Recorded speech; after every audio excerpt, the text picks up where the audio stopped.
제가 죄송합니다. 오랫동안 깜빡했네요. 네, 제가 계속하세요. 오랫동안 네, 네. 제가 오랫동안 좋아했던 초등학교 8살 때부터 눈여겨봤던 그 정당에 가입할 수 있었기에 더더욱 그랬습니다. 하지만 가족을 비롯한 어른들에게 당원이 되었다고 말씀드리자 어른들의 반응은 그다지 좋지 못했습니다. 그거 당원 가입하는 거 이상한 거 아니야? 그거 정치에 관심 가질 나이인가? 라는 소리를 들었습니다. 정치에서, 사회에서 청소년의 정치 참여 기회를 법적으로 보장했음에도 불구하고 왜 그랬을까요? 그건 우리 사회와 정치가 청소년의 정치 참여 권한만 허락했기 때문입니다. 청소년과 정치권과 정당이 권리와 권한 부여 이외에도 이에 맞는 정책을 내놓아야 합니다. 정당에서는 청소년 당원 교육, 청소년 당원 활동 확대, 초청 강연을 진행하는 등의 인식 개선에 그 누구보다도 앞장서야 하고, 또 학교에서는 정부회장 선거에서 대표성을 더하는 결선 투표제 도입, 투표제도, 선거제도 학습을 하는 등, 또 학생 자치회 예산을 확대하여 학생들이 예산 걱정 없이 교내 정책을 추진하도록 만들어 나가야 합니다. 이 외에도 우리 청소년이 당원으로서 사회의 한 일원으로서 역할을 하도록 더 이상 권한만 부여할 것이 아니라 사회 인식이 바뀌도록 모처럼 확대된 소중한 권한에 부합하는 정책과 아이디어를 제시해야 합니다. 프랑스, 영국을 비롯한 정치 선진국에서는 이러한 제도와 인식 덕에 마크롱 대통령, 리시 수낙 총리 등 정당과 국가를 이끌어 나가는 청년 정치인, 청소년 정치인들이 상당히 많이 배치되어 있습니다. 하지만 우리나라의 정치에서는 청년들의 입과 귀를 막고 청소년들의 정치 참여를 경직된 사회 분위기로 은근히 막고 있습니다. 2019년 만 18세 청소년에게 선거권 부여를 내용으로 한 법이 통과되자마자 학교가 정치회장이 될 것이다. 학생들이 공부를 안 할 것이다. 라는 말 먼저 나왔던 것이 바로 그 대표적인 예였습니다. 청소년이 사회의 일원이 되기에는 아직 미숙하지 않나 하는 생각에서 비롯된 말들이었습니다. 우리도 바뀌어야 합니다. 권한 부여에만 그치지 않고 정치권과 정당이 또 학교가 노력하고 또 이에 더불어 우리 청소년은 지속적인 사회 문제, 정치의 문제에 대해서 관심 가지고 우리도 사회 안목이 넓다는 것과 어른들에게 우리도 사회의 구성원이라는 것을 알려야 합니다. 일부 어른들은 이야기합니다. 너희가 뭐 한다고 달라지겠어? 정치한다고 뭐 바뀌나? 그렇다면 저는 이렇게 반박하고 싶습니다. 이제껏 스카이 세대를 비롯한 어른 세대, 초엘리트 세대에게 맡겼던 결과는 어땠는지, 사회 문제가 개선되고 계층 간 불평등은 줄었는지, 우리 청소년도 달라져야 합니다. 저 또한 당원으로서 말에 책임지고 정치와 관련된 교육을 찾아가며 배우겠습니다. 이를 통해서 우리 사회를 진정한 청소년 사회, 정치 선진형 사회로 만들어 나가는데 조금이나마 앞장서겠습니다. 이 연설을 듣고 계시는 정치에 관심 갖고 눈여겨보고 계시는 저와 같은 제주의 대한민국의 청소년 여러분, 우리도 할 수 있습니다. 청소년들은 사회 변혁의 한 축으로서 성장하였고 앞으로도 계속 그러할 것임을 강조드리며 이상으로 연설을 마치겠습니다. 경청해주신 학생 여러분, 감사드립니다. 네, 이상입니다. 감사합니다. 수고하셨습니다. 지금 8분. 3분에서 시작해서 8분에 끝났으니까 시간은 딱 5분 네. 지키셨네요. 자, 우리 부성경 학생. 부성경 학생 음소거 키시고, 비디오 키시고, 방금 들은 연설에 대해서 어떻게 생각하는지 좋은 점 하나, 고칠 점 하나 코멘트 해주세요. 자, 부성경 학생. 저는, 잠시만요. 네네. 제가 생각하기에는 내용은 되게, 제가 평가할 수 없을 정도로 좋다고 생각을 했고, 사실 1차 연설하신 것도 봤는데, 그때보다 지금이 훨씬 더 나아지신 것 같아서 보기 좋았습니다. 고칠 점은 없어요? 감사합니다. 고칠 점? 뭐 좀 더 나아졌으면 좋겠다. 네, 딱히 없는 것 같아요. 알겠습니다. 그 다음에 우리 이봄 학생. 이봄 학생 음소거 키시고 비디오 키시고. 네, 요거에 대해서 어떻게 생각하는지 코멘트 부탁드립니다. 네, 저도 내용이랑 말씀하시는 그 속도 그런 것들이 1차 참석 때보다 더 나아졌다고 생각해서 아주 좋았고요. 문제점도 딱히 없어진 것 같습니다. 네, 알겠습니다. 자, 우리 김다솜 아나운서님. 김다솜 아나운서님 아직 프로필 변경이 안 되셨네요. 어쨌든 그냥 음소거만 키시고 코멘트 부탁드립니다. 네, 제가 다음에는 이제 프로필 변경을 할게요. 네, 네, 네. 우선 이게 두 번째 첨삭이라고 알고 있는데 상당히 완성도가 높은 첨삭이어서 사실 깜짝 놀랐고요. 보통 이제 두 번째 첨삭 정도 되면 암기가 좀 많이 안 돼 있거나 이제 고칠 내용이 많거나 한데 지금 그런 부분들은 없는 것 같고요.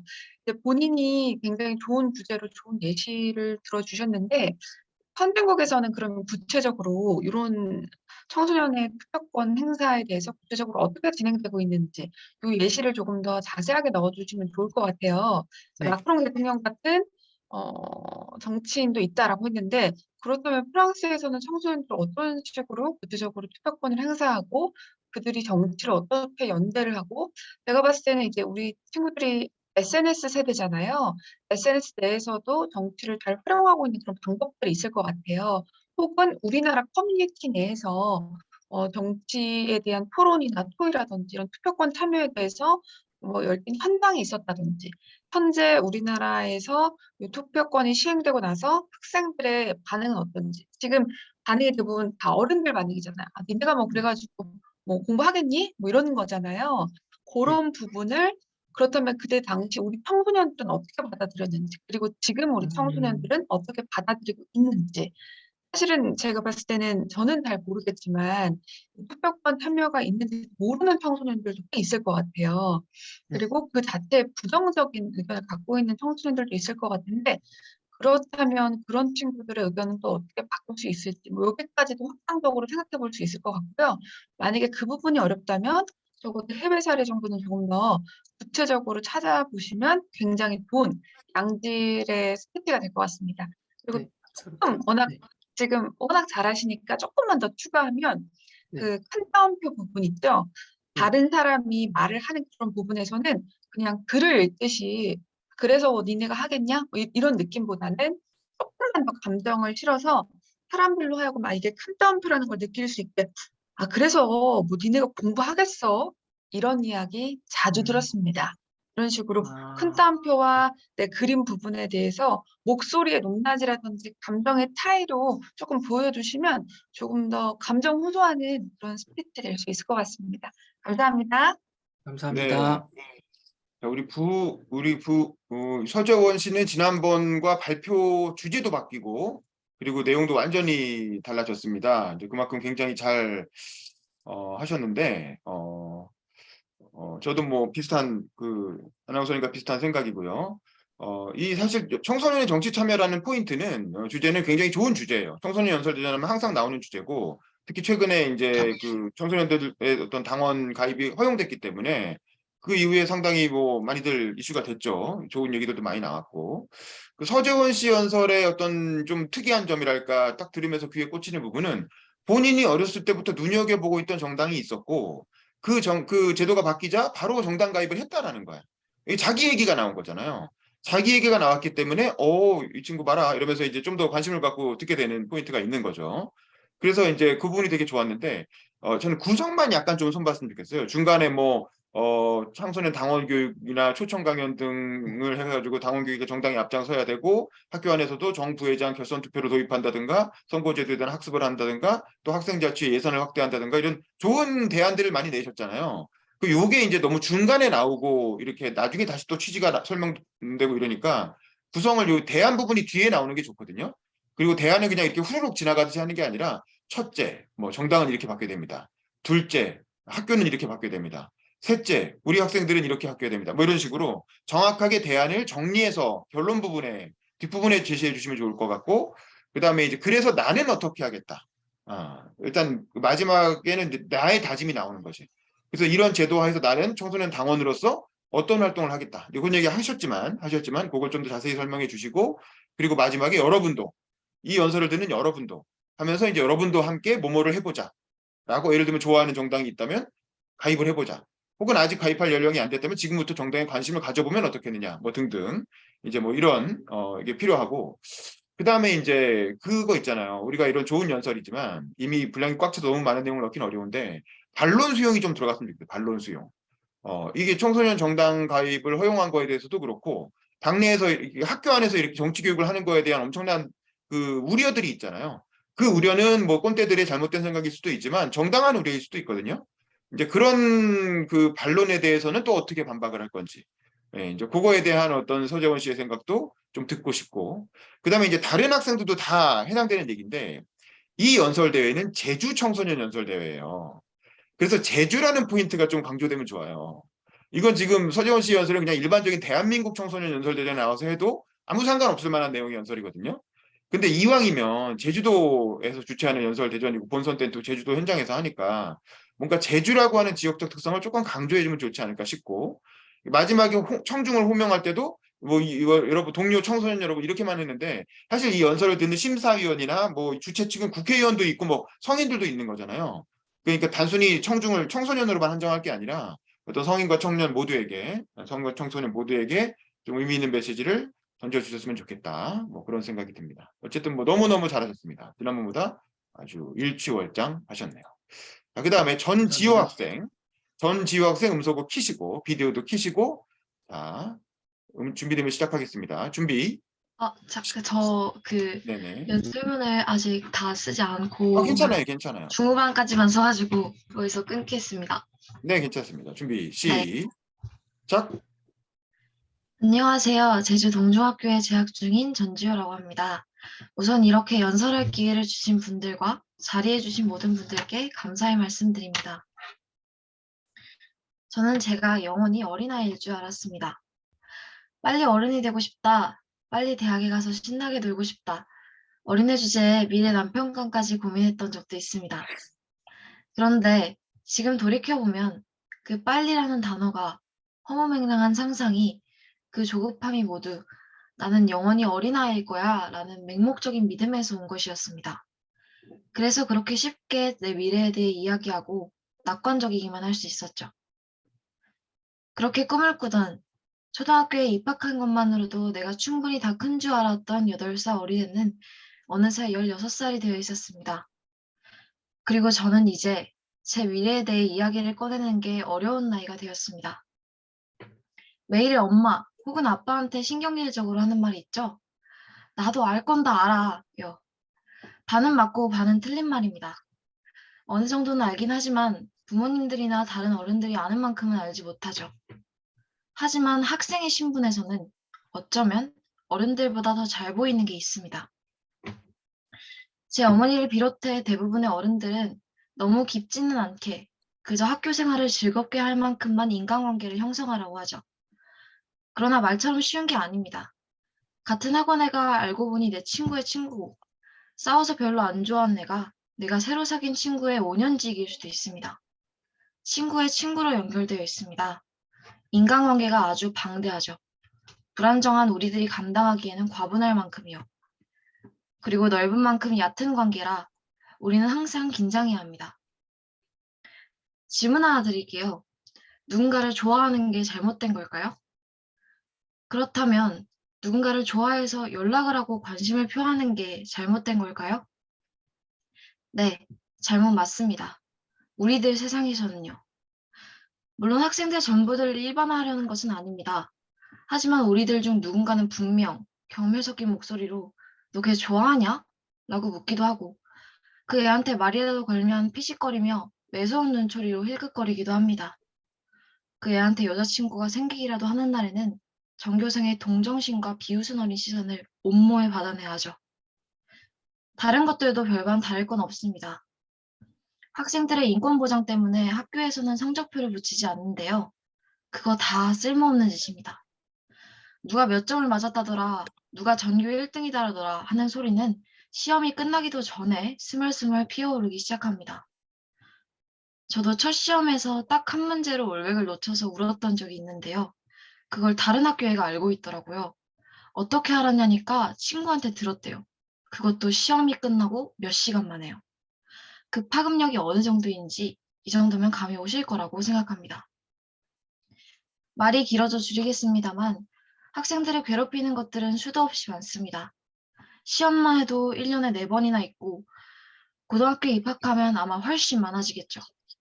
더욱이 수행평가에 학원 테스트, 푸는 문제지까지 모두 평가의 대상이 됩니다. 억울하다 외칠 수도 없어요.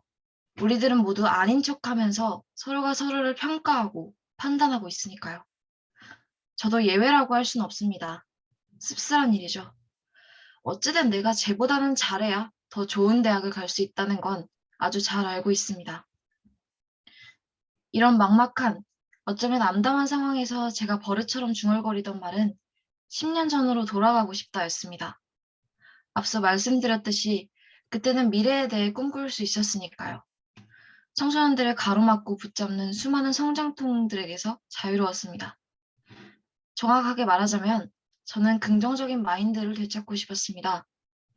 현실과 맞닥뜨리며 부정적으로 물들었던 저의 머릿속을 어렸을 적 맑고 밝은 상태로 되돌려 놓고 싶었습니다. 여기까지 썼어요. 알겠습니다. 지금 16분에서 시작했는데 20분이 됐거든요. 그럼 4분 정도 쓰신 건데 아마 80% 정도는 다 쓰신 것 같습니다. 우리 오예진 학생 혹시 가능하시면 음소거 키시고 비디오 키시고 방금 전지우 학생의 연설에 대해서 어떻게 생각하는지 코멘트, 좋은 점 하나, 고칠 점 하나 얘기해 주세요. 오예진 학생? 일단 말을 되게 또박또박 해주셔서 알아듣기 쉬웠고 또 듣기도 좋았어요. 그런데 이제 또박또박 말한 것까진 좋은데 좀 더 말의 속도를 빠르게 하면 시간도 줄이고 좀 더 정확하게 전달할 수 있을 것 같고 또 되게 좀 더 용기를 내서 목소리를 크게 하면 정말 완벽할 것 같아요. 이제 연설문 자체에서는 문제가 딱히 없었던 것 같아요. 네, 알겠습니다. 그 다음에 우리 원종훈 학생도 음소거 키시고 비디오 키시고 자, 어떻게 들었는지 코멘트 부탁드립니다. 감히 제가 평가하기에 좀 대단한 주제였고요. 말도 되게 또박또박 잘하시고, 근데 저도 아까 정과 학생과 같이 말을 좀 더 빠르게 하시면 어떨까 생각합니다. 알겠습니다. 우리 김다솜 아나운서님 코멘트 부탁드립니다. 음소거 키시고요. 네. 아마 우리 기자님도 그렇고 제가 제 얼굴을 보여줄 수 있으면 우리 전지우 학생이 첫 번째 문장을 했을 때 내가 어렸을 때 이제 누구랑 결혼할 때까지 고민했었다 이야기를 했을 때 아마 엄마 미소, 아빠 미소를 지었을 거예요. 제가 이제 기자님 얼굴을 봤는데 본인도 모르게 이렇게 푹 하고 웃으시더라고요. 근데 저도 그걸 동시에 푹 하고 웃었어요. 그래서 아마 이 멘트를 하는 순간 그 연설대전에 있는 모든 뭐 국회의원님들, 심사위원님들이 다 웃으실 거예요. 너무 귀여워서. 그래서 되게 기대가 된다. 이 친구 무슨 얘기를 할까? 막 이런 생각이 들면서 본인만의 굉장히 깊은 철학도 있는 것 같아서 뭔가 처음에 굉장히 기대가 되는 연설이었어요. 근데 이제 제가 중간에 뭐를 찾아봤냐면 제주 청소년 연설대전을 네이버에 다시 한번 검색해봤어요. 왜 그러냐면 이 연설대전의 주제가 뭐지? 주제가 한정이 돼 있었나? 아니면 내가 모르는 또 다른 주제가 있었나? 이 생각이 드는 거예요. 이것이 의미하는 건 뭐냐면 우리 친구가 말하고자 하는 게 명확하게 뭔지를 잘 모르겠어요. 왜냐면 저는 오늘 처음 이 이야기를 들었던 사람이고 전지우 학생이 누군지도 모르고 어떤 걸 좋아하는지도 모르고 가치관에 대해서 전혀 모르는 스트레인저란 말이에요. 근데 이제 우리가 어른이니까 어떤 세상을 꿈꾸는지는 어렴풋이 이해가 되는데 이 5분 안에 이런 거대 주제를 타인에게 논리적으로 명확하게 이해시킨다는 게 쉽지는 않겠다. 왜냐면 주제가 너무 좀 광범위하다라는 생각도 들었고 다소 철학적이라는 생각도 들어서 지금도 이제 김한규 의원이 하신 말씀, 제주 청소년들이 삶에서 겪는 이야기들을 직접 풀어놓을 수 있는 기회가 됐으면 좋겠다.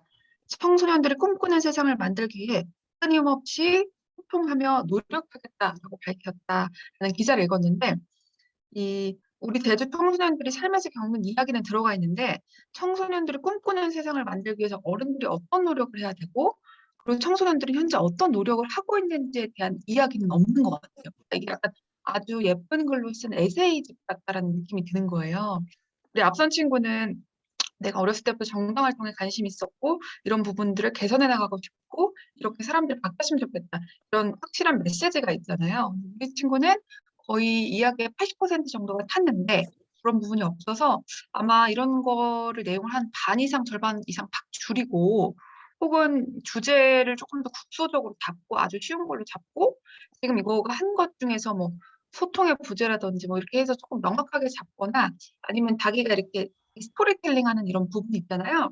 이걸 명확하게 줄이고 뭔가 현장에서 바꿀 법한 다른 주제 혹은 이런 것들을 조금 더 내놔야 되지 않을까? 지금 조금 너무 긴 예쁜 에세이 같은 느낌이 있어서 그런 부분이 조금 아쉬웠습니다. 그렇지만 너무 철학이 멋있어요. 수고하셨습니다. 네, 맞습니다.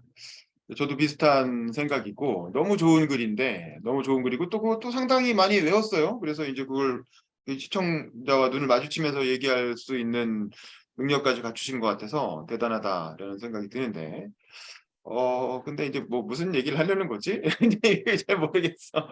그러니까 이제 뭐 그 청소년기라는 게 그렇잖아요. 그러니까 좋아하는 마음, 나는 좋아하는 마음도 죄가 된다 이런 얘기를 하길래 이게 스토킹에 대해서 얘기하려고 그러나 얘가? 그래서 청소년들이 뭐 스토킹으로 이제 이렇게 그런 뭐 이런 그런 사회 문제를 얘기하려고 그러나 근데 그게 아닌 것 같고 본인 사례인 것 같기도 하고 본인 사례 얘기는 안 했지만 그다음에 또 성적 순위도 뭐 발표 안 해도 다 알게 된다 뭐 이러니까 청소년들 사이에 너무 또 좀 지나치게 좀 서로 신경 쓰는 문화, 눈치 보는 문화, 뭐 이걸 피어 프레셔라고 하거든요. 동료들 간의 압박, 뭐 이제 그런 얘기를 하려는 건가? 근데 했는데 또 뒤로 가니까 또 그것도 아닌 것 같고 그냥 뭐 여러 가지 이제 그 나이에 또 고등학교를 가면 또 여러 가지 스트레스가 있을 텐데 뭐 이건 또 어떡하나 뭐 이제 그런 진로나 뭐 미래에 대한 고민도 나오고 그러니까 그 나이에 할 만한 여러 가지 고민들을 잘 얘기해 주신 것 같아요. 그래서 너무 그 발성도 좋고 뭐 그 얘기하는 플로우도 아주 자연스럽고 시선 처리도 좋고 뭐 내용도 뭐 본인 얘기도 들어있고 본인의 고민이 진솔하게 들어있어서 참 좋습니다.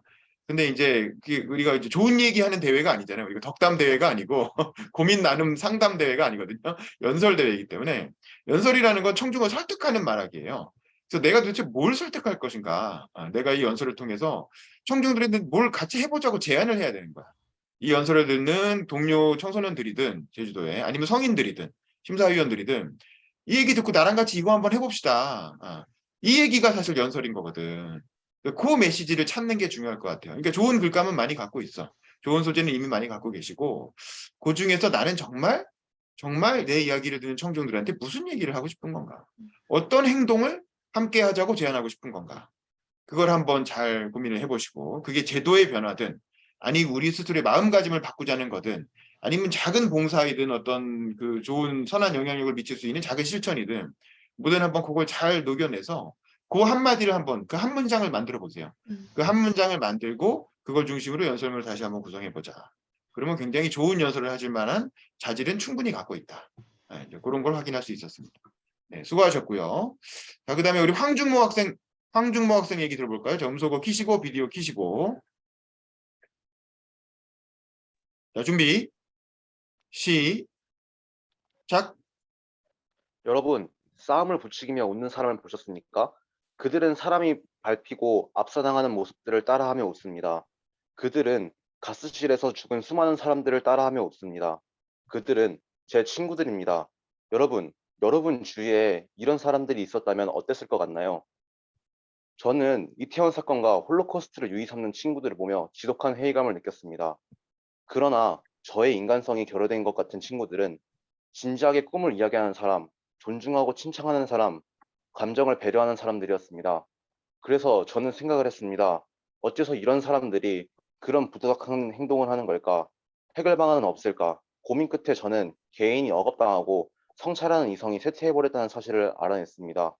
그런 생각을 한 이유는 청소년들의 외침과 문화산업에 관한 고찰, 경제 위기 이후 인문학의 위기 때문입니다. 청소년들은 계속해서 청소년들에게도 자유가 있다며 외쳐왔습니다. 청소년 스스로 입시제도로 억압받고 사회에서 부여하는 이미지를 강제당하고 있다는 사실을 알고 있는 겁니다. 입시제도로 인한 학생들의 자살과 어른과 아이의 생각들임에서 아이가 타박받는 모습, 청소년에게 발음을 강조하면서 성을 금기시하고 정치와 같은 사회 참여를 막는 모습이 그 증거입니다. 그러나 청소년들에게도 문제는 있습니다. 문화산업이 성찰하는 이성을 막기 때문에 청소년들도 성찰하는 이성을 가지고 꿈을 관철시키는 것이 아닌 그냥 자신의 욕구를 해소하는 데만 치중해 있기 때문입니다. 유튜브와 같은 매체는 단순하고 왜곡된 정보를 제공하며 생각을 단순하게 만들고 어휘를 축소시켜 대립을 만듭니다. SNS는 사람들이 하나의 공통된 인상을 가지게 만들고 뉴스도 자극적인 부분, 대립을 정치판으로 끌어올리는 역할을 하는 등 좋은 것과 나쁜 것을 나눠 사람들을 조종하고 억압합니다. 물론 세상과 만나는 창이 된다고 주장하는 사람도 있습니다. 그러나 이미 세계화 시대 맥도날드 디즈니와 같은 문화 핵이라가 한국 문화를 위협한다는 이견과 어휘력 문제가 심각하다는 문제, 물타기라는 집단 무지성, 왜곡된 페미니즘과 정치판의 개입, 그리고 미디어 댓글창은 창이 우리의 뇌를 찔러버리는 창이 된 상황을 여과 없이 보여줍니다. 또한 경제 위기 이후 인문학보다는 돈을 버는 게 중요해집니다. 경제가 최고의 강포와 가치가 돼버린 겁니다. 사랑, 우정, 그런 것들 대신 경제성, 효율성으로 모든 가치들이 평가되고 노동 후 여가 생활이라는 환상과 경제적 위기라는 공포에 빠져 조정당합니다. 가치를 탐구하고 인간 삶을 성찰하는 이성이 인문학과 함께 사라져가는 현상인 거죠. 때문에 사람들은 정해준 이상을 따라 억압당하며 효율성을 쫓습니다. 그리고 속으로는 억눌려 왜곡된 감정을 해소하기 위해 받아들인 자극적인 정보를 생각 없이 받아들이고 남을 편안함으로써 억압을 해소하려 합니다. 진지한 사랑, 도덕에 대한 탐구는 돈이 안 되고 진지하다며 무시하는 사회가 되어버렸습니다. 그렇다면 해결 방법은 없을까요? 저는 해결 방안을 교육제도에서 찾아야 한다고 생각합니다. 사회를 구성하는 사람을 만드는 건 교육이니까요.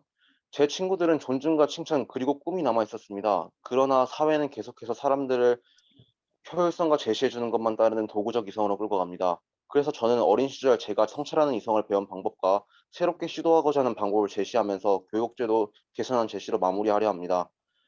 먼저 첫 번째는 하브루타라는 교육 방법입니다. 저는 초등학생 때 책을 읽고 질문을 던지며 이야기를 나누는 하브루타를 접했습니다. 스스로 질문을 던지고 실시간으로 대화하는 작업을 통해 사회에 질문을 던지는 능력과 순발력, 의사소통을 위한 어휘력 향상에 많은 도움이 되어 성찰하는 이성을 기를 수 있다고 생각합니다. 그리고 두 번째는 글쓰기입니다. 대화도 좋지만 스스로 사색하는 것도 중요하며 글에서는 말의 제스처가 없어 논리력을 기를 수 있습니다. 마지막 세 번째는 정치교육입니다. 제가 말하는 정치교육은 예술, 철학, 법, 성을 모두 지칭합니다. 정치는 특수한 사안을 다루는 것이 아니라 사회 전반에 걸친 요구가 드러나는 장이기 때문입니다. 즉, 우리는 민주적으로 성찰하는 이성을 위해 사회에 대한 교육을 받아야 합니다. 사실 위 세 가지는 이미 교과에도 일정 부분 포함되어 있습니다. 그러나 제가 주장하는 이유는 이 방법들이 주류가 되고 학생보다 더 어린 시절부터 선행되어야 하기 때문입니다. 오늘 미디어로 억압받고 경제와 효율성으로 대체된 성찰하는 이성을 얘기했습니다. 그로 인한 비합리적인 부분도 말했고요. 여러분, 효율성만을 추구하며 비틀리고 억압된 욕구를 표출하는 사회를 원하십니까? 성찰하는 이성이 바탕이 된 사랑, 도덕을 탐구하며 진짜 소망을 찾는 사회를 원하십니까? 저는 후자를 위해 생각하고 노력할 것입니다. 제 세 가지 방법이 정답이 아닐 수도 있습니다. 그러니 여러분도 성찰하는 이성을 위해 더 나은 사회를 위해 함께 노력해 주십시오. 되살아나는 인문학, 바르게 쓰이는 문화 사업을 만들어 주십시오. 감사합니다. 네, 고생하셨습니다. 지금 시간이 32분인데요. 27분에 시작했으니까 5분은 딱 맞긴 하네요. 자, 우리 서재원 씨. 서재원 학생 음소거 키시고 비디오 키시고 코멘트 부탁드립니다. 네. 우선 어떤 내용이나 이런 거는 뭐 좋긴 합니다만 좀 아쉬웠던 점은 그 첫 번째 부분에서 인문학의 부재로 시작하겠다라고 말씀하셨는데 끝부분에서 교육 문제로 넘어가니까 어떤 식으로 좀 받아들여야 될까 좀 살짝 좀 이렇게 왔다 갔다 했던 연설문이어서 약간의 아쉬움이 나왔던 나왔던 연설이었던 것 같습니다. 알겠습니다. 자, 그 다음에 우리 전지호 씨. 전지호 씨 음소거 키시고 비디오 키시고 코멘트 부탁드립니다. 일단 주제 자체가 되게 참신하고 해서 호기심을 제 입장에서는 많이 끌었던 주제인 것 같아요. 근데 진짜 다만 호흡이 약간 좀 빠른 경향이 있어서 중간중간에 숨 쉬는 타임이나 그런 걸 좀 마련을 충분히 해두면은 좀 듣기도 좀 편하지 않을까라는 생각을 해봤습니다. 네, 우리 김다솜 아나운서님 코멘트 부탁드립니다. 네, 우선 평상시 본인의 철학이라든지 논리력이 굉장히 뛰어난 학생이라는 생각이 들고, 아, 정말 어디 가서 누구랑 이제 말싸움이 시작되면 지지 않을 것 같다. 이럴 정도로 굉장히 자기만의 풍부한 어휘와 자기만의 세계관이 굉장히 확고한 분이라는 생각이 들었어요. 그래서 그런 분 연설 함께 들을 수 있어서 굉장히 좋았고요. 다만 아마 다들 이런 생각을 했을 거예요. 이분은 말하고자 하는 주제는 명확하고 바꾸고자 하는 세상은 명확한데 너무나 많은 콘텐츠를 이야기해서 저는 가장 기억에 남는 게 하브르타 교육법이거든요. 그래서 저는 그거를 조금 더 길게, 아이, 괜찮은데. 우리 중모희 씨가 이제 그 얘기를 듣고 지금 많이 실망했어. 그렇죠? 사람들이 생각보다 내 이야기를 많이 몰라주는 것 같아서 아쉬움이 느껴지는데요. 근데 어, 괜찮아요. 조금만. 네, 말씀하세요. 말하는 게 너무 많다고 제가 먼저 생각을 했는데, 그냥 제가 생각한 거랑 똑같이 말해주시니까 다시 다가오셔서 와서 너무 좀, 그쵸. 고민을 되게 많이 한 컨텐츠고 생각을 많이 한 건데, 아, 생각보다 사람들이 조금 내 말을 정확하게 이해하지 못했구나라는 생각이 들 거예요. 지금 제가 우리 친구가 너무 많은 컨텐츠를 말해서 일일이 다 쓰면서 들었거든요. 첫 번째, 그리고 그 발음이 잘 안 들었어요. 개인의 쇠퇴, 성탈하는 이성이라고 해서 앞에 조금 말했었는데 발음이 좀 불명확했고, 그 이유가 첫 번째는 입시제도의 강제였고 두 번째는 문화산업이 성탈하는 이성을 막는다 그러면서 유튜버나 SNS 이야기를 했고 이런 것들이 우리의 어휘력, 우리의 뇌를 뚫려버린다 얘기하다가 또 물질 만능주의로 갔다가 하브르타 법으로 갔다가 글쓰기 정치 교육 이런 것까지 다 말했는데 예를 들어 하브르타 교육법이라든지 이런 거는 우리 윤범기 기자님이 이제 매주 하시는 신성 장학회라든지 다준화 연구소에서 전문가분들이 이제 1시간 내내 말해도 부족한 이런 것들인데 지금 이제 우리 친구가 그냥 편하게 뱉듯이 내려가는 그런 어떤 단어들이나 어휘들 있잖아요. 그런 것들이 사실은 1시간 혹은 2시간 혹은 3시간 동안 내내 토론하고 이야기해도 될 만큼의 대주제들인 거예요, 사실은. 그래서 그런 것들을 다 다루려고 하지 말고 만약에 교육 현장에서 변화가 필요하다. 그러면 하브르타 교육법에 대해서 처음부터 끝까지 얘기를 하면서 이걸 우리 사회에서 어떻게 확장시켜 나가야 될까라고 해서 주제를 굉장히 줄여야 돼요. 아니면 혹은 성탈하는 이성을 막는 가장 큰 요인은 바로 문화산업이다. 나는 그래서 그중에서도 유튜버와 SNS들이 우리 청소년들의 성찰하는 이성을 어떻게 막는지에 주목해보고 싶다. 이런 부분들이 조금 우리 사회에서 조금 쇄신되어야 된다라고 한다면 그 얘기만 5분에도 사실 충분한 거예요. 그러니까 흘려 지나가듯이 말했던 것들 중에 하나만 가지고 이야기하면 돼요. 그거를 길게 풀어낼 수 있는 능력이 필요한데 그게 길게 풀어낼 수 있는 능력이 필요하려면 여기 있는 모든 분들이 다 마찬가지인데 정보를 많이 수집하면 됩니다. 외국의 사례, 현재 우리나라에서는 그걸 어떻게 받아들이고 있고 이걸 좋다고 하는 반응과 윤범기 기자님이 항상 이제 반론을 제시하라고 했잖아요. 반론들은 또 어떻게 진행이 되고 있고 주제를 국소적으로 잡고 그것에 관련된 정보를 많이 수집하다 보면 주제가 하나여도 할 말이 굉장히 많아져요. 그래서 그런 식으로 접근해 나가면 워낙 또 논리성이라든지 자기 세계관이 확고한 분이니까 조금 더 좋은 양지력을 만들 수 있지 않을까라는 생각이 듭니다. 네, 고맙습니다. 네, 수고하셨고요. 저도 뭐 비슷한 생각입니다. 이 너무 좋은 내용이죠. 그 지난번에 처음부터 자기소개할 때부터 계속 인문학을 강조했잖아요. 그래서 인문학의 위기에 대해서 아주 꽂히신 분이고, 또 그런 말을 할 정도의 자격이 있을 만큼 많이 알고 있는, 어쨌든 인문학이라는 게 그렇잖아요. 무슨 뭐 자격증이 있는 것도 아니고, 결국 두루두루 책을 많이 읽고 어떤 지식과 교양이 많은 이제 상태인 건데, 뭐 그런 면에서 상당히 이제 그런 그 자질이 느껴져요. 그래서 참 좋은데, 다만 이게 연설이라는 건 연설을 듣고 나서 청중들이 마음이 움직여야 되거든. 이 마음이 움직여서 이거 맞다. 이거 하나 해보자. 뭐 이런 이제 동하는 그런 게 있어야 되는데 이게 너무 많은 정보를 이렇게 마치 유튜브에서 이제 중간중간에 쉼 다 편집해가지고 말다다다닥 나오게 하는 그런 방식으로 뭐 2배속으로 돌린 것처럼 그렇게 다다다 읽어버리니까 유튜브에서는 그럴 수 있죠. 근데 그 연설은 그렇게 하면 청중들이 못 따라오거든요. 유튜브는 자기가 듣고 싶을 때 듣는 거고 속도도 조절할 수 있고 그러니까 이제 뭐 그렇게 틀어놔도 그냥 흘려듣듯이 들으면 되는데 근데 이제 연설은 현장에서 청중들이 들을 때 눈을 마주치면서 이렇게 청중의 공감과 반응을 살펴가면서 그 청중과의 어떤 이 그 역동적인 주고받음이 있어야 되거든요. 근데 지금 중모 씨 같은 경우는 분량도 너무 많고 근데 이걸 5분 안에 소화하려다 보니까 연설문 보고 계속 쭉 읽게 되잖아요. 이렇게 많은 분량 100% 외워서 청중과 눈 마주치면서 할 수 있겠어요? 이건 그리고 굉장히 개념적인 언어들이 많아요. 그래서 사실 더 어렵거든요. 예를 들면 저는 여기서 이제 개념적인 부분들을 걷어내고 스토리텔링과 사례로 좀 구성을 했으면 좋겠는데, 주제는 같은 주제예요. 근데 이제 예를 들면 그런 거 있잖아요. 뭐 이태원 참사나 홀로코스트를 유희 삼는 친구들, 이런 표현이 나와요. 유희 삼다라는 건 일반적으로 쓰지 않거든요. 친구랑 얘기할 때 너는 그런 걸 유희 삼니? 이렇게 얘기 안 하잖아요. 되게 문학적인 표현이죠. 예를 들면 그걸 구체적인 상황을 얘기해 주는 거예요. 상황을.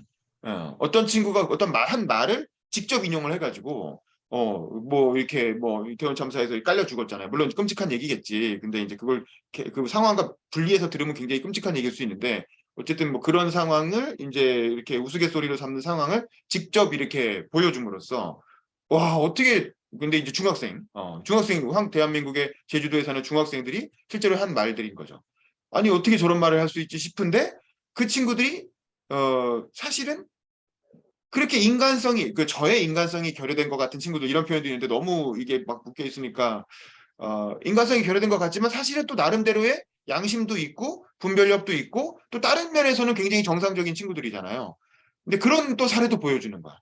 무슨 얘기인지 아시겠죠? 인간 완전 그런 어떻게 이럴 수가 있지 싶은 그 애들이 또 어떤 상황에서는 또 굉장히 정상적이고 합리적인 판단을 하는 모습을 대비해서 보여주면서 왜 이렇게 됐냐? 이건 이제 결국 우리 어떤 인문학의 위기 때문이라고 생각하는데, 인문학의 위기는 뭐냐? 바로 이 청소년들이 접하고 있는 문화 산업의 문제다. 그리고 그 문화 산업은 결국 이제 유튜브를 통해, 대표적인 게 유튜브인데, 유튜브를 통해서 일어나는 어떤 그런 소통이라는 건 뭐 어휘를 축소시키고 뭐 이제 그 되게 중요한 것 같아요. 사실 어휘를 축소시킨다는 것도 어떤 인간들을 무지하게 만드는 굉장히 중요한 전략이죠. 우리 1984 소설 보면 그 얘기 나오잖아요. 어휘를 자꾸 줄여가지고 국민들을 되게 무능하게 만들어 버리잖아요. 이제 뭐 그런 것들, 그런 좋은 포인트들이 있어. 그래서 그리고 결국 대안은 뭐냐? 이제 그게 서재원 학생이 지적한 건 인문학의 위기 얘기해놓고 왜 마지막에 교육개혁으로 끝나냐, 이 질문인데, 사실 인문학의 위기를 돌파할 방법이 교육개혁인 거죠. 그 교육개혁 말고 뭐가 있겠어요. 그래서 교육개혁 얘기를 한 건데 그걸 그렇게 연결을 해줘야 된다는 거야. 어쨌든 청중의 입장에서는 인문학 얘기하다가 왜 교육개혁 얘기하지? 이렇게 들릴 수 있거든요. 그러면 청중들이 아주 친절하게 꼭꼭 씹어서 넘겨줘야 되는 거야. 이해하기 쉽게. 그건 청중이 잘못한 게 아니에요. 그건 연사가 잘못한 거죠. 청중이 이해 못했으면 그건 말한 사람이 잘못입니다. 그 말한 사람이 청중들이 충분히 이해할 수 있게끔 따라오는 걸 확인해 가면서 얘기를 끌고 가야 되는데, 너는 듣든 말든 난 내 얘기할 거야. 그래서 쫙 이렇게 진도가 나가버리면 청중들은 뭔가 제가 뭐 되게 복잡한 얘기 한 것 같다. 근데 뭔 얘기한 건지는 잘 모르겠다. 뭐 이렇게 되는 거거든요. 그래서 내용을 좀 덜어내더라도 일단 무슨 취지인지는 알겠고 어떤 컨텐츠인지 알겠어요. 근데 이제 전달에 문제가 있으니까 이 전달력을 높일 방안을 좀 고민해 봅시다.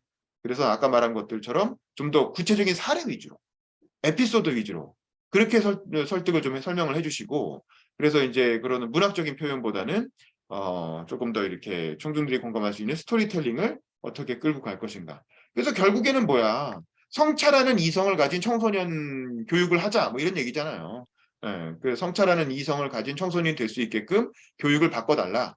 교육을 바꿔나가자. 뭐 이런 얘기잖아. 이 자리에는 심사할 때 뭐 국회의원도 오고 뭐 그럴 거니까 그런 분들한테도 한마디 하고, 그리고 또 그걸로만 끝나면 안 되겠죠. 우리 청소년들, 황준모 씨를 포함한 우리 청소년들은 또 무엇을 해야 될지, 우리는 또 어떻게 바뀌어야 될지. 그럼 교육이 바뀌기 전까지는 뭐 그냥 손가락만 빨고 있을 수는 없잖아요. 그럼 우리 스스로도 이런 노력을 해보자 라는 제안도 마지막에 좀 나와주면 좋겠고, 그리고 황준모 씨 스스로는 어떤 노력을 할 건지, 나 자신의 다짐, 나는 뭘 하겠다라는 그런 어떤 스스로의 다짐도 좀 들어가면 좋겠고, 뭐 그런 내용으로, 뭐 주제는 좋은데 이거 구성을 좀 다시 해보자.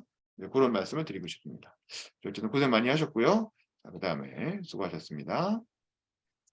그 다음에 우리 이범 씨 한번 들어볼까요? 자, 이범 학생 음소거 키시고 비디오 키시고, 자, 준비 시작. 안녕하세요. 저는 이봄입니다. 여러분은 6월 9일이 무슨 날인지 아시나요? 여러분은 청소년 활동에 관심이 많으실 테니까 아시는 분들도 있을 테입니다. 그런데 보통은 잘 모르답니다. 저는 친구들에게도 물어봤습니다. 얘들아, 너네 6월 9일이 무슨 날인지 알아? 그러면 친구들은 제 생일이냐고 묻거나 아니면 놀러 가냐고 부러워합니다. 저는 선생님께도 물어봤습니다. 선생님, 6월 9일이 무슨 날이게요? 그러면 선생님은 그래도 저를 생각해서 생일이야? 오, 미리 축하해 줘야겠네. 이렇게 말씀하십니다. 저는 제 생일보다는 이 날이 더 중요하다고 생각합니다. 6월 9일은 바로 제주 학생 인권의 날입니다. 이 날은 작년 2월 이맘때쯤 제가 속해 있었던 제주 학생 인권 참여위원회가 제정을 했습니다. 그리고 6월 9일에는 교육청에서 선포식을 했습니다. 저는 그 자리에 제가 있었다는 사실이 너무 뿌듯하고 감격스러웠습니다. 그런데 그 사실을 알아야 할 학교에서는 정작 알지 못하고 있었습니다. 이유가 무엇일까요? 열심히 했던 홍보가 전혀 효과가 없었던 것일까요? 저는 무관심 때문이라고 생각합니다. 청소년들이 청소년 활동에 관심이 없는 것은 그래도 있을 수 있다고 생각합니다. 공부도 해야 하니까요. 하지만 문제는 청소년 활동에 대해서 무관심하지만 바란다는 것입니다. 학생 인권의 날이 선포된 것은 모르지만 그런 날이 있으면 좋겠다고 바란다는 것입니다. 그래서 처음에는 친구들에게 아쉬운 마음이 들었습니다. 그래도 좀 검색해서 찾아보지. 여러분, 그런데 이건 과연 제 친구들의 문제일까요? 저는 제 친구들의 문제도 있지만 사회적으로도 문제가 있다고 생각합니다. 여기까지 하겠습니다. 네네네, 알겠습니다. 시간은 43분인데 지금 46분, 한 3분 정도 쓰셨네요. 자, 오예진 참가자 음소거 키시고 비디오 키시고 방금 드린 연설에 대해서 코멘트 부탁드립니다.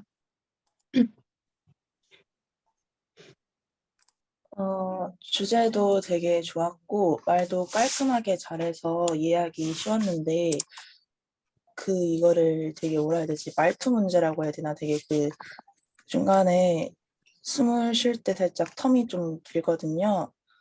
숨 쉬는 건 좋은데 텀이 좀 길어서 그것만 줄이면은 괜찮을 것 같고 연설문 내용도 되게 이해하기 쉽게 잘 깔끔하게 정리해 놔서 정말 좋은 것 같았습니다.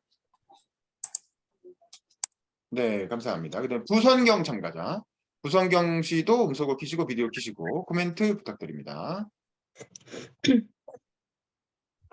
저도 인권의 날 제정 때 그 당시에 있었던 사람인데요.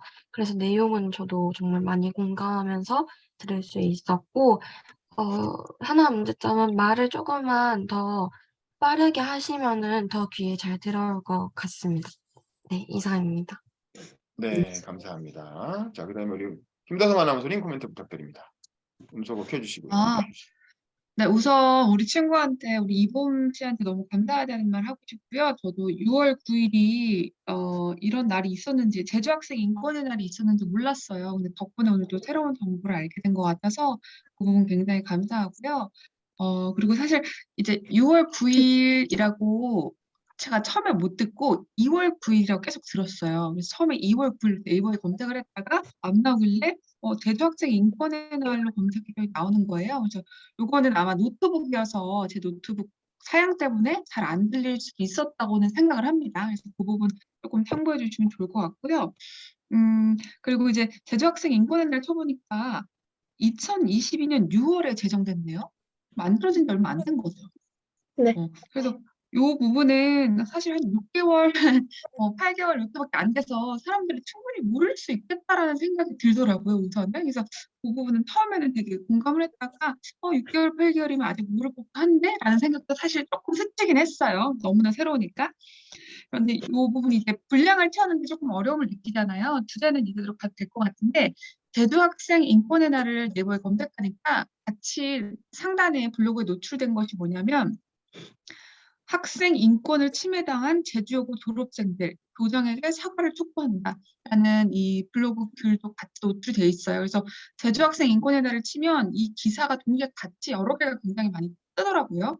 그래서 왜 제주 학생 인권의 날 제정이 필요한지 이런 기사를 통해서 충분히 설명해 줄 수 있을 것 같아요. 일부 교사가 학생들에게 욕설과 폭언을 하는 등 인권 침해 논란이 불거진 제주의 한 사립여고의 졸업생들이 해당 학교의 교장에게 사과를 촉구하고 있다. 이런 내용의 글이었는데 그런 예시들을 조금 더 추가한다면 우리 봄씨가 느끼는 어떤 분량의 문제 이런 것들 조금 충분히 만회할 수 있지 않을까라는 생각이 들고요. 지금까지는 내 생각이었잖아요. 근데 이제 6개월, 8개월밖에 안 된 거를 사람들이 충분히 모를 수 있네? 라는 생각을 갖고 있는 사람도 있잖아요. 그래서 자기의 생각하고 이런 실제 사례랑 그리고 뭐 다른 어떤 사례를 조금 더 추구해도 될 것 같고 그리고 제주도에서 진짜 이제 학생으로 쭉 지내면서 혹시 뭐 제주도의 인권이 다른 지역보다 학생들에게 우호적이지 않은지 뭐 이런 것도 조금 더 말을 해도 좋을 것 같아요. 아니면은 뭐 다른 것보다 더 선생님들이 굉장히 학생 인권을 더 오히려 타 지역보다 더 많이 챙겨주는 것 같다. 왜냐면 우리 윤범기 기자님도 아까 처음에 말씀하셨는데 여러분 이거는 제주도에서 하는 연설 대전이잖아요.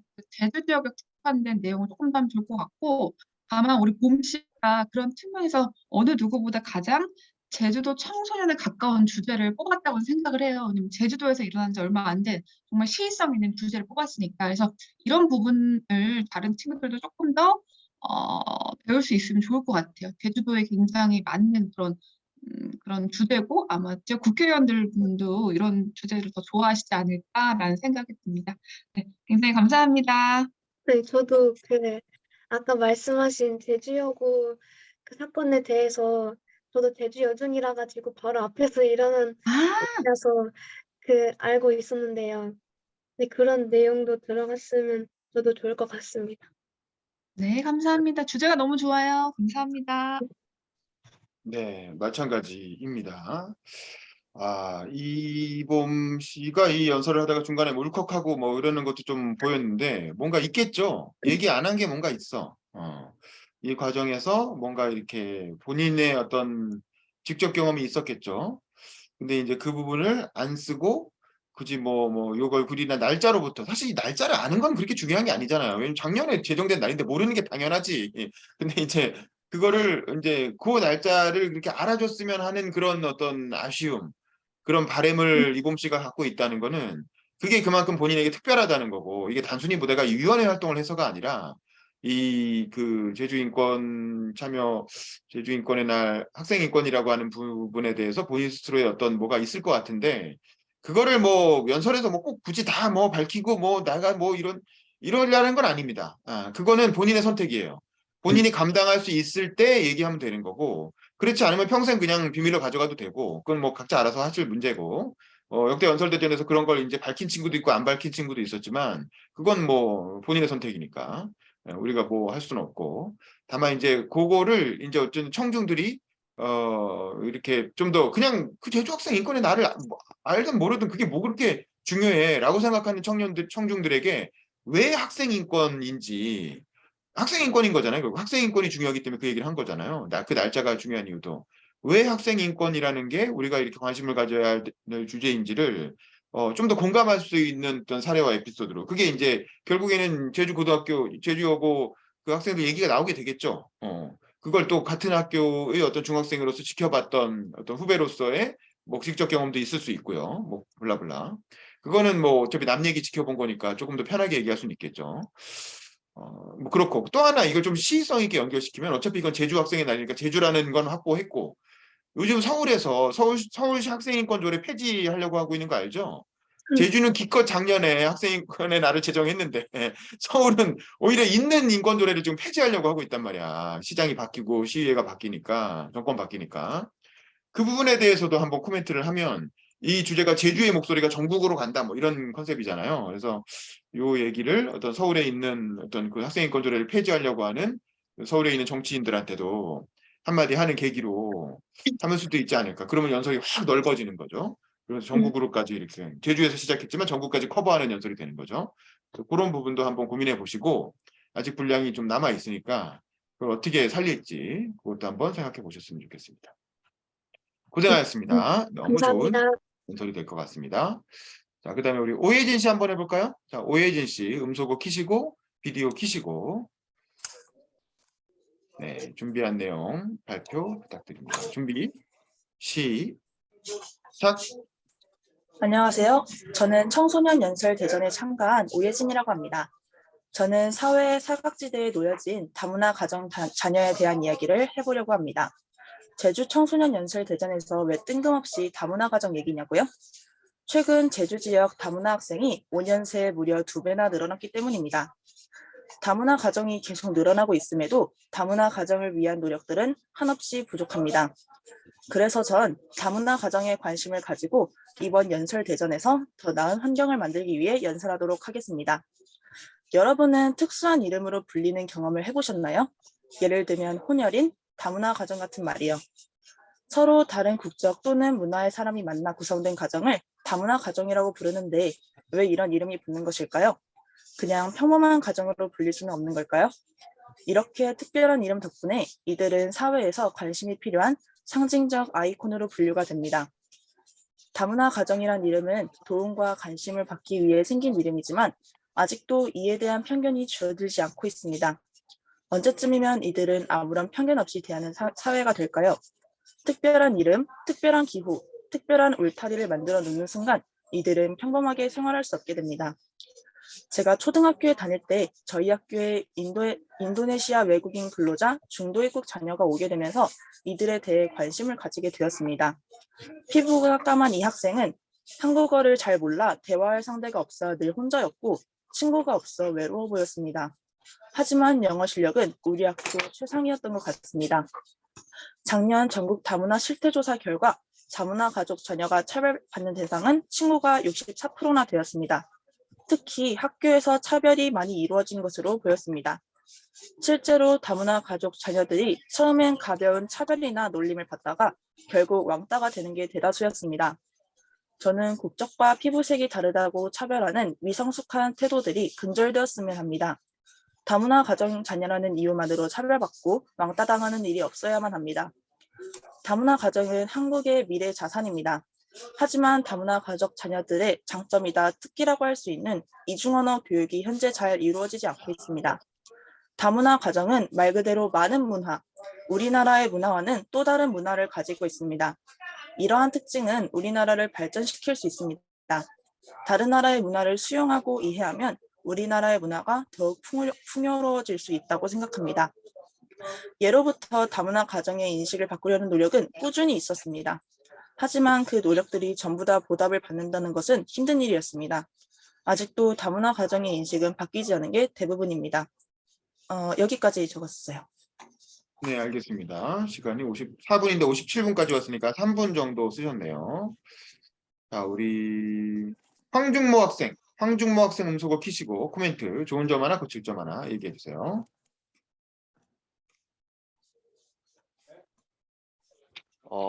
다문화 가정이라는 걸 얘기한 거는 좋다고 생각하는데 저도 그렇게 안 써서 좀 말하기는 좀 그렇는데 일단은 주제가 제주도라고 좀 부각하라고 하셨어서 그것도 좀 중요하다고 생각하고 그 다음에 마지막에 들었는데 계속 문장이 단절되는 느낌이어가지고 그건 좀 고쳐야 될 것 같아요.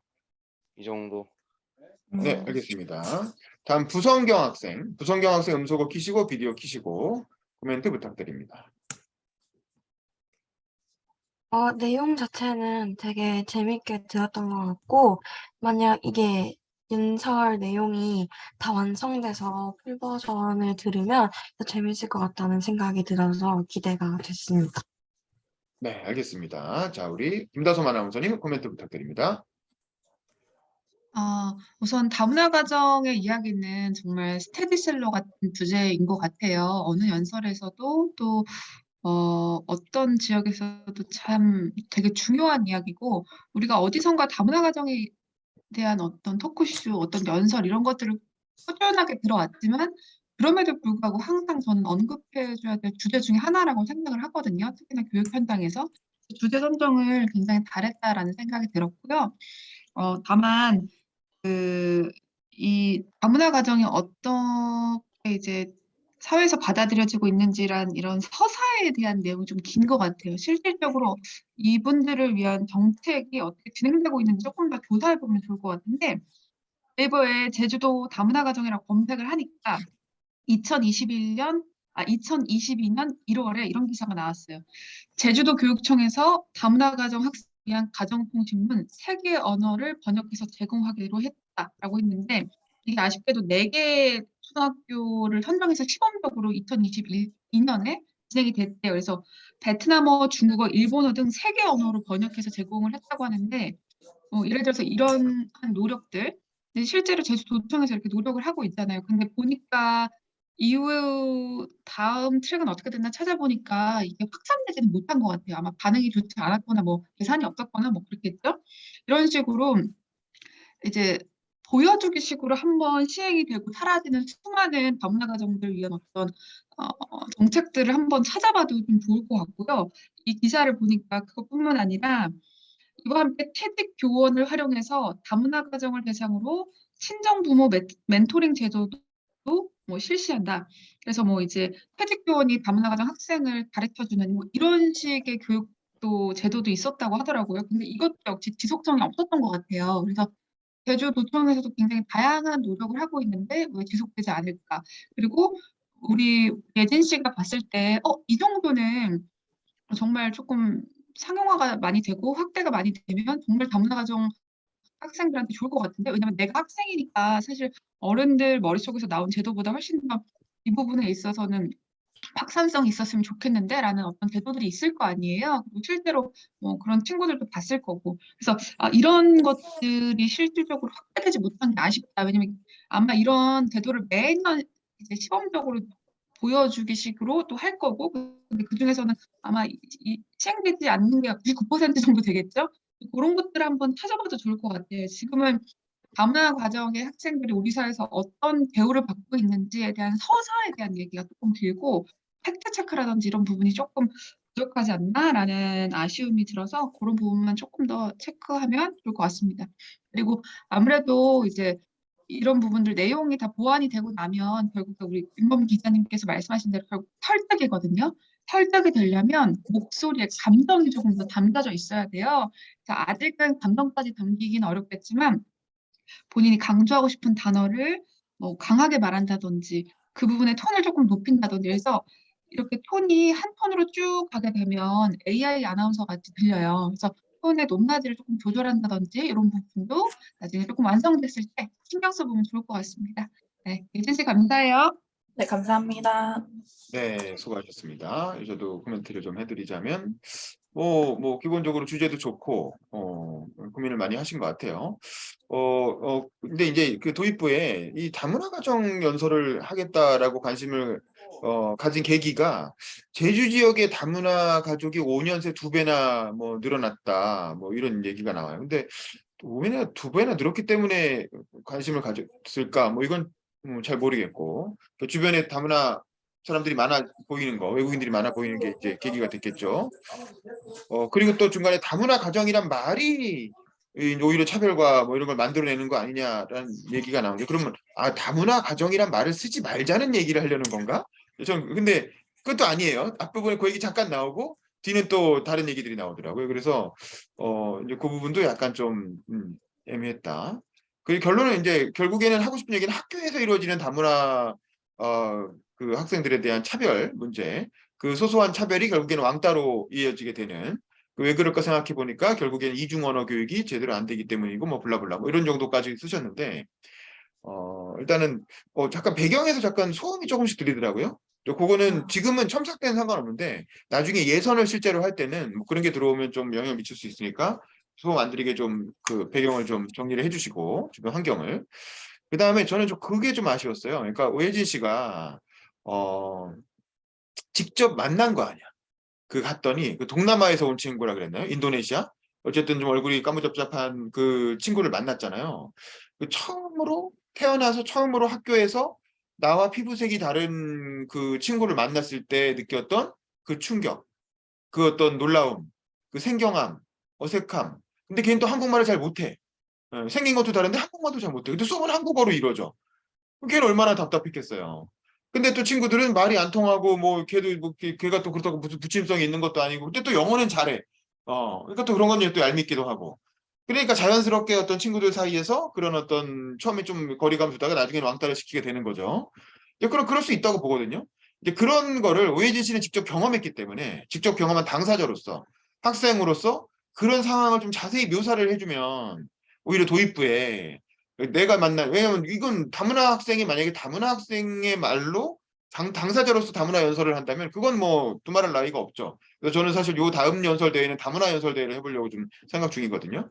근데 어쨌든 이거는 예진 씨 같은 경우에는 한국 학생이기 때문에 한국인이 다문화 학생을 학교에서 만났을 때 어떤 상황이 벌어지는지 어떤 느낌이었는지 그래서 내가 왜 이 연설을 할 수밖에 없었는지 한국인이지만 다문화라는 주제를 가지고 연설을 할 수밖에 없었던 이유를 좀 이제 도입부에 본인의 직접 경험을 중심으로 구체적인 교실의 상황을 묘사를 좀 해주시고 그 아이의 뭐 말을 붙여봤다라든가 아니면 걔랑 나름 첫 번째 대화는 뭐였다라든가 이제 한국말을 못해서 영어로 한번 대화를 시도해봤다라든가 뭐 등등 뭐가 있었겠죠. 그런 걸 좀 한번 경험을 살려서 한번 그 사례를 좀 충분히 소개를 해주시고 그 다음에 이걸 확장시켜서 아까 김도섭 아나운서님 말씀하신 제주도에서의 어떤 그런 통계 수치들 기사화된 어떤 제주도의 다문화 가정이 어떻게 되고 있다는 통계 수치라든가 그로 인해 생기고 있는 문제점들이라든가 그러면서 이제 나만의 경험이 아니라 이게 사회적으로 이런 문제가 이미 벌어지고 있다. 이거 확산시키는 거죠. 그럼으로써 뭐 블라블라. 그럼 이걸 해결하려면 어떻게 해야 될 것인가? 결국 이중언어 교육의 문제일 텐데 이게 다문화 학생들이 자기들끼리 배우는 게 아니라 한국 학생들이랑 섞여서 배우니까 걔들만을 위해서 이중언어 교육을 하기가 어렵잖아요. 그런 구조적인 문제가 또 있고. 그러면 이걸 또 어떻게 해결할지 교실 안에서 한번 좀 예를 들면 뭐 영어 수업을 뭐 조금 더 늘린다든가 왜냐하면 영어라는 건 한국 학생들한테도 도움이 되는 거니까 뭐라든가 아니면 걔들한테 도움이 될 만한 그런 제도적인 방안들 아까 김도섭 아나운서님이 기사로 제안해 주신 그런 것들이 있었겠죠. 그런 시도들이 실제로 학교 현장에서는 어떻게 구현되고 또 어떻게 잘 안 되고 있는지 뭐 그런 것들에 대한 어떤 개선 방안 뭐 등등을 한번 좀 정리를 해주시면 그걸 결론으로 뒷부분에 제시해 주시면 좋을 것 같고 그리고 마지막에는 그럼에도 불구하고 마지막에는 나의 다짐이 들어가야 돼. 나는 어떻게 하겠다. 내가 앞으로 만나는 제주도에서 만나게 될 외국인 친구들, 다문화 학생, 동료들 그런 아이들을 학교 현장에서 마주쳤을 때 내가 중학교 때는 하지 못했던 그런 어떤 행동을 통해서 이 문화를 내가 바꿔보겠다. 그러니까 나도 할 테니까 여러분도 같이 해보자. 이런 식으로 연설이 마무리가 돼야 되는 거죠. 그래야 연설이라는 게 설득으로서의 의미를 가지게 되는 거겠죠. 우리 청중들도 아 그러네. 저거 한번 나도 해봐야 되겠네. 라고 이제 스스로 자연스럽게 마음을 먹게끔 하는 그런 연설이 되면 좋은 연설이 되지 않을까 뭐 그런 생각이 듭니다. 어쨌든 수고하셨고요. 네, 고생하셨습니다. 자 거의 마지막인 것 같은데요. 마지막은 아니고 한 2명 남았나? 우리 원종훈 학생 거 들어봅시다. 원종훈 학생 음소거 키시고 비디오 키시고 자, 준비 시작. 안녕하세요. 저는 중앙중학교 2학년 원종훈이라고 합니다. 자, 원종훈 학생 잠깐. 그 비디오 네. 좀 밑으로 내릴 수 있어요? 지금 얼굴이 이렇게 땅땅이 나오니까 조금만 이 구도를 밑으로 내려. 오케이. 조금 더 밑으로. 여기 어깨까지 나오게. 좋네. 이게 훨씬 낫습니다. 자, 준비. 다시 한번 해봅시다. 네. 자, 준비. 시작. 안녕하세요. 저는 중앙중학교 2학년 원종훈이라고 합니다. 저의 꿈은 수영 선수입니다. 하지만 공부란 틀에 꿈이 가로막고 있죠. 여러분도 저처럼 꿈이 있는데 어떤 장벽에 막혀서 꿈을 포기하거나 이루기 힘들 것 같다는 생각을 해보신 적 있나요? 저는 이번에 저의 꿈과 여러분의 꿈을 확실히 짚고자 합니다. 혹시 여러분들은 자신의 꿈이 무엇인지 부모님에게 말해보셨나요? 자신의 꿈이 무엇인지 당당하게 말할 수 있나요? 자신의 꿈을 이루려면 넘어야 할 장벽이 한 가지 있습니다. 바로 부모님을 설득하는 것입니다. 사실 이것은 정말 쉬운 일입니다. 쉽지만 저희들이 하지 못하는 이유는 무엇일까요? 바로 부모님이 반대하실 게 두려워서가 아닌가요? 괜찮습니다. 가서 부모님에게 말하세요. 나의 꿈은 무엇이니까 가로막지 마세요. 그렇게 말하시면 됩니다. 하지만 부모님을 설득시켰다 해서 가만히 있으면 안 됩니다. 여러분도 각자 노력하셔야 끝끝내 결실을 맺게 되실 겁니다. 여러분, 저는 지금 당장 부모님을 설득시키러 갈 겁니다. 여러분들은 가만히 있으실 건가요? 여러분도 어서 자신의 꿈을 찾으러 가시죠. 이상입니다. 아주 스트레이트하네요. 네. 질문들 9분 한 2분, 1분 좀 넘는 연설인 것 같은데. 자, 우리 전지효 학생. 전지효 학생, 음소거 키시고 비디오 키시고 코멘트 부탁드립니다. 네, 일단 다른 연설들에 비해서 뭔가 귀에 딱 꽂히는 느낌이었달까, 얘기하는 방식이나 그런 게. 그래서 약간 내용이나 그런 부분만 좀 보충해서 좀 늘린다면은 이해도 좀 더 잘 되고 좀 행동의 변화도 좀 더 빨리 잘 일어날 수 있지 않을까 생각합니다. 네. 그 다음에 우리 이범 학생. 이범 학생 음소거 키시고 비디오 키시고 네, 코멘트 부탁드립니다. 수영 선수가 꿈이라고 하니까 그런데 저는 축구 선수가 꿈이었어가지고 살짝 뭔가 좀 공감이 됐어요. 그래서 그런 공감되는 부분도 있고, 그래서 저도 연설 글이만 좀 늘리고 하면 잘 될 것 같습니다. 네. 감사합니다. 우리 김다성 아나운서님 코멘트 부탁드립니다.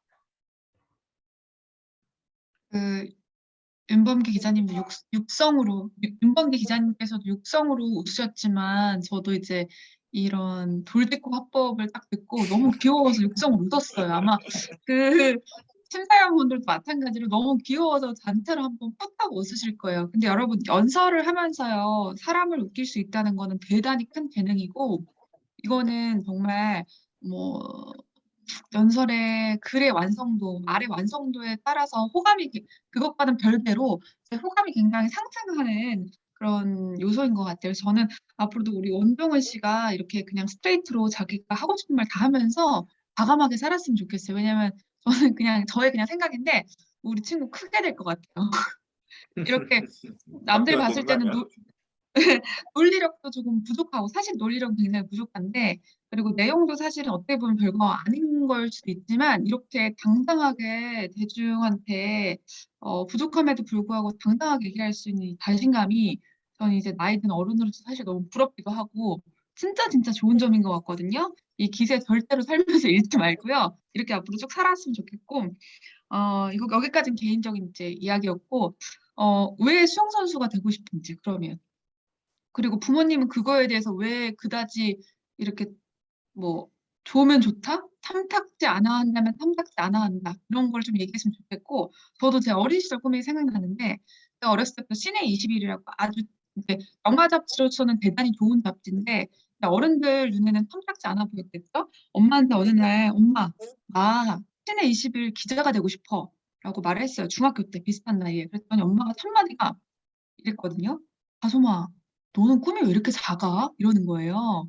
조선일보 기자도 아니고 무슨 중앙일보 기자도 아니고 KBS 기자도 아니고 CNH 기자라니 내 딸이 제가 그때 그 말에 너무너무 충격을 받아가지고 그 다음부터 이제 엄마랑 꿈 얘기도 잘 안 하고 그러니까 결국에는 근데 저는 CNH 를 정말 얼마나 좋아했냐면 매일매일 쉬는 시간이 되면 막 그 도서관으로 뛰어가가지고 신의집을 읽었어요. 왜냐면 신의집이 학생이 사기엔 되게 비쌌거든요. 그래서 맨날 그걸 읽고 그게 2주에 한 번, 1주에 한 번씩 나오는데 그거 보는 낙으로 학교를 이제 간다고 할 정도로 너무너무 좋아했어서 정말 티끌만한 글씨까지 다 읽었는데 근데 어른들 눈에는 그렇게 비춰지잖아요. 그래서 이런 에피소드를 제가 한 수십 번 말했을 거예요. 여러 명한테. 왜냐면 그 어른들의 작은 말투가 학생의 어떤 마음을 이렇게 짓밟는 데 얼마나 쉽게 이루어지는지에 대한 예시로 말을 했었는데 뭔가 차라리 이런 주제를 갈 거면 자기 스토리텔링을 많이 하세요. 그래서 논리성과는 별개로 내가 원종훈이라는 사람이 어떤 사람인지 내가 뭐 꼭 대단히 상을 받겠다 이런 게 아니라 나라는 사람을 오늘 한번 이 연설대전에서 보여주고 오자. 그리고 저는 꼭 연설대전이라는 게 세상에 이런 문제가 있어서요. 이런 문제를 바꿔야 됩니다. 우리 다 같이 힘을 내봐요. 연대해봐요. 이렇게 가지 않아도 된다고 생각하거든요. 그냥 누군가의 마음속에 저 같은 신의 21 기자를 꿈꿨던 어떤 중학생의 마음속에 혹은 뭐 축구 선수를 꿈꿨는데 여자라는 이유로 혹은 부모님이 반대해서 조금 아니라고 생각하는 학생의 마음속에 희망의 씨앗만 심어줘도 저는 그게 어떻게 보면 더 조금 더 위대하고 현실적인 거라고 생각을 해요. 그래서 본인이 대한 스토리텔링을 조금 더 많이 하고 그랬으면 좋을 것 같아요. 그래서 분량을 최소한 분량 정도도 만족히 채워야 되지 않을까라는 생각이 듭니다. 네, 파이팅 하세요. 감사합니다. 네, 고생하셨습니다. 이게 5분 연설하기로 했으니까 뭐 5분을 꽉 채우진 않더라도 한 4분 정도는 좀 해주셔야 그래도 이제 듣는 사람들이 저 친구도 똑같이 열심히 준비했구나라고 생각할 거 아니에요. 그래서 4분 정도 이상은 쓴다고 생각하고 연설을 좀 늘려주시고 말씀하신 대로 도대체 왜 수영 선수가 되려고 하는 건지 예, 이제 그런 얘기를 수영에 꽂힌 뭐가 있겠죠. 에피소드가 있겠죠. 그게 뭐 제주와 좀 관련이 있으면 더 좋고 뭐 아니어도 상관은 없어요. 뭐 제주도에 뭐 바다 수영을 했다라든가 아니면 제주도에 있는 무슨 수영장 실내 수영장이 너무 좋다라든가 그래서 가봤는데 이게 있겠죠. 그런 얘기를 좀 해보고 근데 이제 수영 선수를 하겠다고 했을 때 부모님들이 정당하게 가질 만한 그런 우려, 걱정, 아들의 인생에 대한 뭐 여러 가지 있을 수 있잖아요. 부모님과의 관계에 관한 연설이니까. 그래서 그런 얘기도 좀 자연스럽게 정리해 보시고 그럼에도 불구하고 내가 꼭 수영을 하고 싶은 이유 그리고 부모님의 우려를 충분히 알지만 그래도 나는 수영을 해야 되겠다라고 생각하는 어떤 나름의 어떤 그 포부, 비전, 뭐 다짐 이런 게 있겠죠. 그런 얘기도 해주시고 근데 결국 이 문제를 이제 그냥 이렇게 그 얘기 안 하고 묵혀두고 갈 수는 없는 거죠. 어느 순간 인생에는 선택의 순간이 오니까 이제 그랬을 때 이제 용기를 내기로 했다. 부모님 찾아가서 얘기하겠다. 근데 여러분들도 솔직히 하고 싶은 거 있지 않냐. 근데 말 못하고 있지 않냐. 그럼 내가 하는 걸 보고 한번 용기를 얻고 같이 한번 해보자. 지금이라도 오늘이라도 집에 가서 부모님께 한번 얘기를 해보자. 뭐 이제 그렇게 가는 거죠. 그래서 본인 얘기를 조금 더 충분히 풀어주시고 이제 뭐 그런 얘기가 이렇게 꿈이 있지만 말하지 못하고 있는 그런 고민하는 청소년들이 나 말고도 많이 있다라는 것도 뭐 이제 같이 얘기를 좀 해주시면 좋지 않을까 싶네요. 어쨌든 뭐 나는 이게 지난번 1차 첨삭할 때 원종훈 씨가 얼굴 이렇게 어떻게 화면도 어둡고 얼굴만 또 이렇게 나오게 해가지고 이게 뭐 좀 그랬는데 오늘 이렇게 딱 이렇게 조명도 구도도 잘 잡고 얼굴도 환하게 잘 비치니까 아주 보기 좋습니다. 굉장히 기대가 되네요. 그 원종훈 씨도 그렇고 서재원 씨도 그렇고 이번에 이제 비디오 구도가 지난번보다 훨씬 나아진 것 같습니다. 이렇게 잘 준비해 주시고요. 자 마지막으로 부성경 씨 연설 듣고 마치겠습니다. 자 부성경 참가자 음소거 키시고 비디오 키시고 네, 들어오시죠. 자, 준비 시작. 안녕하세요. 신성여중에 재학 중인 부성경입니다. 연설 시작 전에 여러분들께 먼저 여쭈고 싶은 질문이 있습니다. 여러분들은 일기를 매일 쓰시나요? 저는 매일 일기를 씁니다. 일기라고 하면 초등학교 때 받았던 일기 방학 숙제가 하기 싫어서 미뤄뒀던 등의 일화가 생각이 나시는 분들도 계실 겁니다. 저도 어느 날 문득 초등학생 때 썼던 일기를 보게 된 이유로 꾸준히 일기를 쓰고 있습니다. 처음에는 휴대전화에 간단한 글을 남겼고 지금은 매일 다이어리 한쪽을 채우고 있습니다. 저는 기록을 꾸준히 하게 되면서 기록의 중요성과 장점을 알게 되었습니다. 처음 기록을 시작하게 된 계기는 지난날에 저를 찾고 싶었던 감정에서 비롯되었습니다. 제가 힘든 일이 있었을 때, 지난날에 저는 힘든 일을 겪었을 때 어떻게 대처했는지 알고 싶었고, 지난날의 기록을 돌아보며 차근차근 발전하고 싶었습니다. 과거의 기록을 보면서 해답을 얻고 싶은 마음이었죠. 과거의 기록에서 도움을 얻으려고 하는 것은 저뿐만이 아닙니다. 지금의 우리도 역사를 통해서 도움을 얻으려고 합니다. 역사도 하나의 기록이기 때문입니다. 지금까지 전해진 유명한 기록물이라고 하면 어떤 것이 먼저 떠오르시나요? 안내일기, 난중일기, 조선왕조실록 등 수많은 기록물들이 떠오르실 겁니다. 우리는 선조들이 기록해 놓은 것들로 역사를 더 자세하게 배울 수 있게 되었고, 지난날의 전쟁 같은 아픈 역사를 되풀이하지 않기 위해 노력할 수 있게 되었습니다. 이로써 제가 깨달은 기록의 중요성은 시간이 지나도 변하지 않고 정보를 전달해주는 아주 중요한 역할을 한다는 것입니다. 과거의 정보는 현재에 도움을 주며 발전에 도움을 주기도 하죠. 또한 일기와 같은 기록은 성장하고 있는 청소년에게 감정을 정리할 수도 있는 기회를 준다고 생각합니다. 저는 이러한 기록의 중요성과 장점을 여러분도 느끼셨으면 합니다. 매일 기록을 하진 못하더라도 차근차근 기록을 해나가면서 발전해 나가는 자신을 느끼셨으면 좋겠습니다. 지금부터라도 펜을 들어서 일기를 써보는 것은 어떨까요? 제 연설을 들은 이후로 많은 분들이 일기를 쓰기 시작하시길 바랍니다. 감사합니다. 네, 알겠습니다. 지금 16분에 시작했는데 18분이네요. 한 2분 정도 내용입니다. 분량은 조금 짧다라는 생각이 드는데 우리 서재원 학생 음소거 키시고 비디오 키시고 자, 코멘트 네. 부탁드립니다. 우선 좀 주제가 신선해서 좀 이렇게 잘 들어왔던 것 같은데, 좀 주제도 좋았고, 또 신선한 주제여서, 아까도 얘기했지만 신선한 주제여서 좀 더 몰입감이 있었습니다. 근데 뭐 문제점이라고 하면은, 고쳐야 될 점이라고 하면 좀, 자신의 경험이 조금 더 들어갔으면 어떨까. 아까 들어가셨지만, 근데 조금 더 많이 들어가면 어떨까 하는 아쉬움이 좀 있었습니다. 네, 감사합니다. 그 다음에 원종훈 학생. 원종훈 학생 음소거 키시고 비디오 키시고 코멘트 부탁드립니다. 기록의 중요성이라는 주제가 저는 되게 신박했고요. 제가 할 말은 아니지만 좀 더 내용을 추가하면은 좀 더 흥미로울 것 같네요. 네, 그리고 김다솜 아나운서님 코멘트 부탁드립니다. 우선 저는 메모하는 걸 대단히 좋아하는 사람이어서 어플리케이션에 메모가 1000개 넘게 있거든요. 근데 이게 제가 처음 메모를 하게 된 계기가 첫사랑 오빠랑 헤어지고 나서 너무너무 슬퍼서 슬픈 감정을 가누지를 못해서 내 감정부터 한번 정리해보자 시작했던 게 그 메모였는데 그 메모에 완전 즉각적으로 정말 많이 쓰게 됐어요. 그러다가 제가 메모를 또 안 쓴 지 한 5년 정도 잘 안 써요, 요새는 또. 그러니까 그 1000개가 단기간 안에 쌓였던 거예요. 그래서 뭐 예를 들어서 길을 걷다가 좋은 간판이 있어. 그리고 혹은 공중화장실에 갔는데 좋은 글귀가 있어. 혹은 옛날에는 진짜 심할 때는 영화를 보다가 너무 좋은 글이 있어. 그러면 영화관에서 갑자기 잠깐 켜놓고 또 적고 막 이럴 정도로 되게 한때 집착했던 적이 있었는데 뭐 글이나 사람이 했던 말 누구랑 대화하다가 그 사람이 너무 좋은 말을 해. 그러면 그 사람 이름 써놓고 또 메모하고 그래서 또 강의에 써놓고 이렇게 했던 적이 있어요. 제가 이 얘기를 왜 장황하게 하냐면 우리 친구가 메모의 중요성을 얘기하면서 자기 이야기를 하는 느낌보다는 중간에 이런 말을 썼거든요. 여러분은 뭐뭐뭐뭐한 일화가 있으셨나요? 뭐뭐뭐뭐한 일화 등이 있는데요. 일화 이런 말은 우리가 현실에서 쓰는 말이 아니잖아요. 윤범기 기자님이 다른 친구한테도 얘기를 했지만 이건 연설대전이니까 그냥 편하게 말해도 돼요. 그냥 지금 저처럼요. 그냥 이렇게 주절주절 얘기해도 충분히 괜찮고 또 우리 천경 씨가 선정한 주제가 주절주절 얘기해도 괜찮은 주제이기도 해요.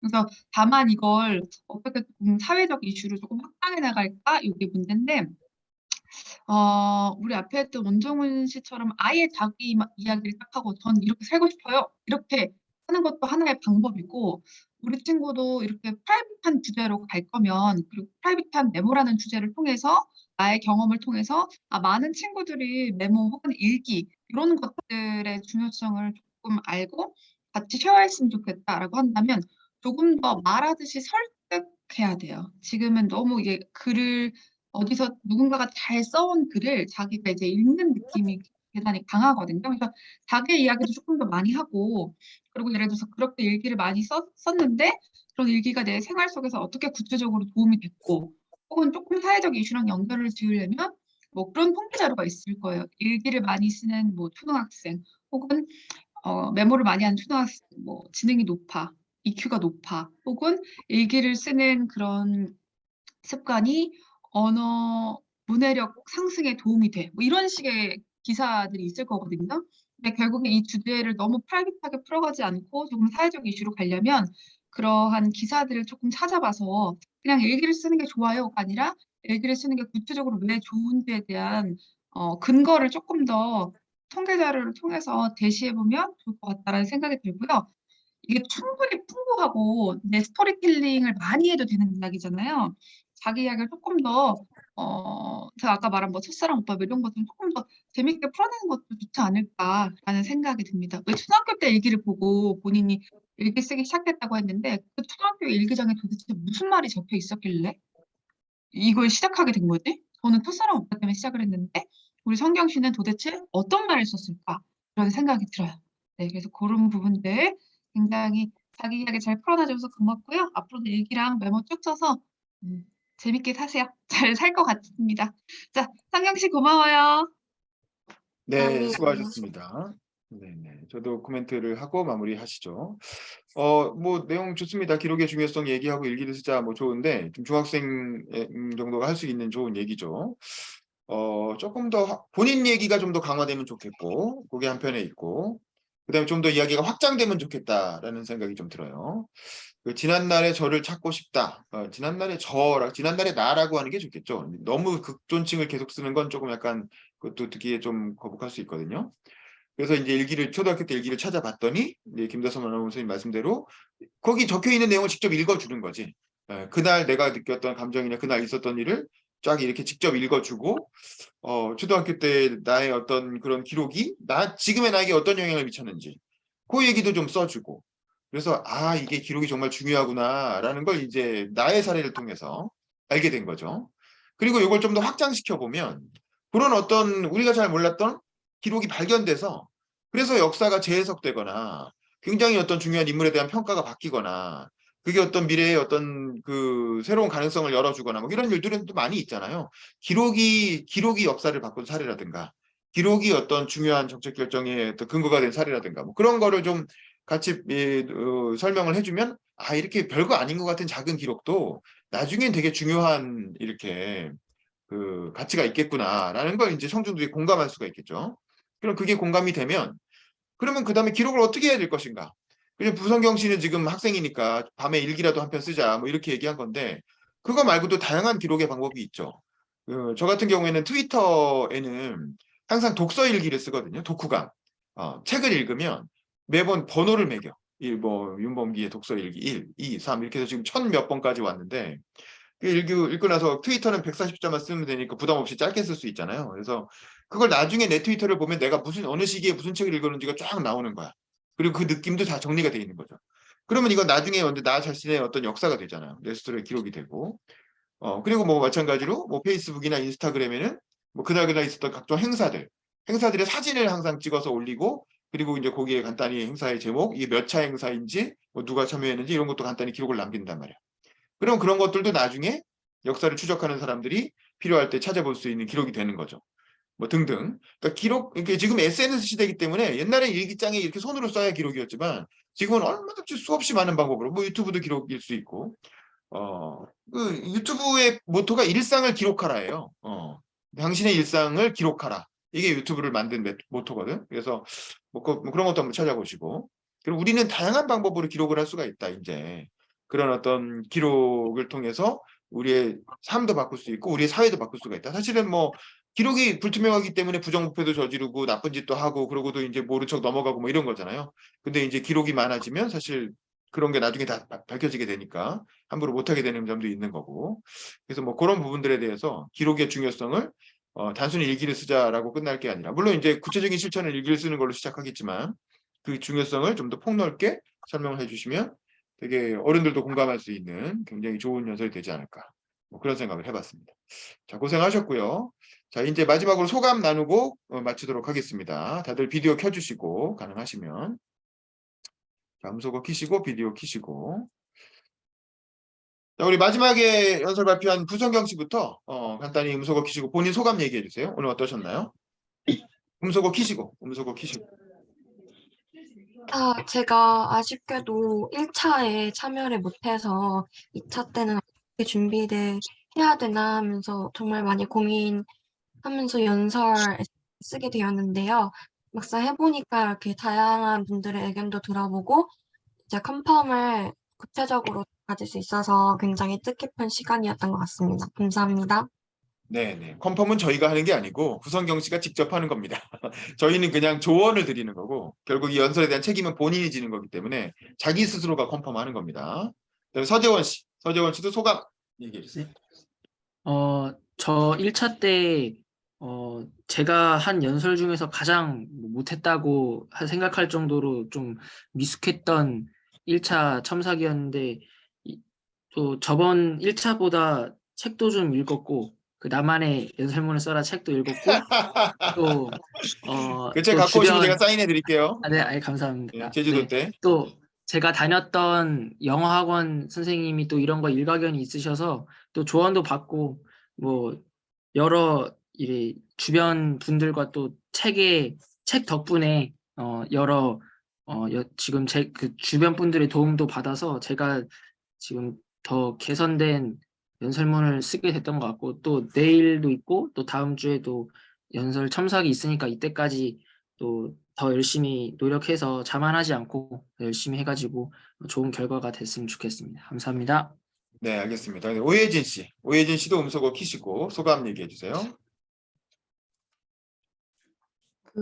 일단 제가 글 쓰면서 발견하지 못했던 문제점들도 이렇게 다른 사람들의 시선으로서 피드백 받을 수 있으니까 더욱더 발전할 수 있었던 것 같고요. 또 이렇게 직접적으로 상담을 받고 다른 사람들의 연설문도 이렇게 미리 들어보니까 쉽지 않겠구나라는 생각도 들고 되게 뜻깊었던 시간이었던 것 같아요. 알겠습니다. 그다음에 원종훈 씨 음소거 키시고 소감 얘기해 주세요.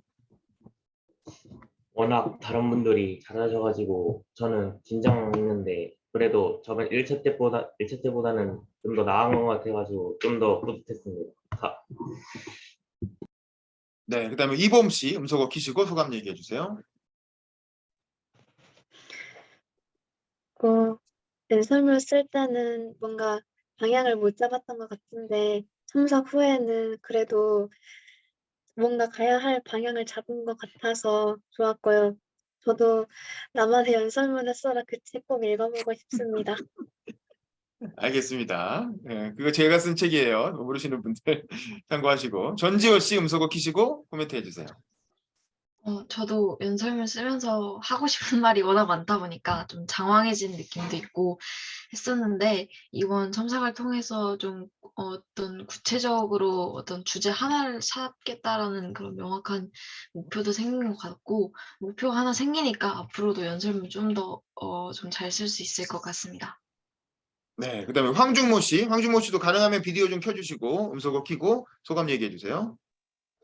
너무 장황하게 썼었는데 그래도 그거 다 일일이 지적해 주시고 심지어 그 장황한 내용을 다 일일이 적어 주시면서 들었다는 게 너무 감사했고 그 다음에 유의 삼는다는 표현은 저는 쓰는 줄 알았는데 안 쓴다고 해가지고 그것도 좀 새로웠고 그리고 다들 다 고유의 생각이 있으신 거 보면서 내가 너무 사람들의 안 좋은 면만 봤구나 이렇게 대단한 사람들이 있는데 그러면서 반성하는 기회도 있었습니다. 네, 네, 알겠습니다. 그래, 우리 김다솜 아나운서님 마지막 코멘트 부탁드립니다. 네, 우선 한 분 한 분 모두가 자부심을 가져도 될 것 같다는 생각이 드는 게요. 제가 이제 우리 윤범기 기자님하고 몇 년째 이거를 같이 하고, 뭐 때로는 심사위원, 때로는 뭐 첨삭 위원으로도 활동하고 있는데, 이 2회차만 놓고 본다면 가장 완성도가 높아요. 지금 여러분들이 진짜 고수분들을 만나가지고 내 연설이 조금 더 부족하지 않나라는 생각이 들 수 있겠지만 사실은 몇 년간 2회차와 비교한다면 단연 1등을 드리고 싶을 정도로 굉장히 완성도가 높은 그런 글들이 많이 발견이 됐고요. 그래서 한 분 한 분 모두 다 자부심을 가져도 될 것 같다라는 생각이 들었고 저도 오늘 또 윤범기 기자님한테 배운 건 트위터에 그렇게 메모를 책과 관련된 메모를 1000개를 넘게 하고 있는지 몰랐어요. 그래서 한번 트위터를 찾아봐야겠다 이런 생각이 들고 저는 원래 트위터를 이제 안 했는데 덕분에 한번 회원가입해야겠다라는 생각이 들었습니다. 근데 여러분 이 연설 대전의 취지가 또 이런 것 같아요. 내가 다른 사람이 행동하고 있는 것을 보고 혹은 다른 사람의 생각을 보고 와 저거 괜찮은데? 저분에 관심을 가져봐야겠는데? 저 사람은 저렇게 행동을 하고 있는데? 라고 생각해서 나의 행동의 변화까지 일으키는 것. 그게 연설대전의 취지인 것 같고요. 근데 그러한 변화들이 지금 윤봉기 기자님과 저의 예시에서도 볼 수 있듯이 대단히 큰 주제를 가지고 나오는 건 아니에요.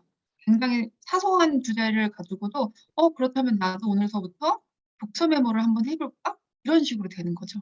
그러니까 너무 거대 담론 다뤄야 된다는 그런 부담감에서 조금 탈피해도 될 것 같고요.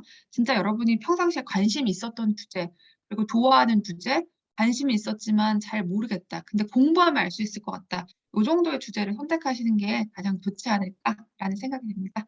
여러분 모두 토요일 오전에 수고 많으셨습니다. 고마워요. 네, 수고하셨습니다. 우리 사진 찍고 마무리할게요. 황준모 씨 잠깐 비디오 좀 켜주세요. 잠깐 비디오 켜주시고 화면 봐주시고.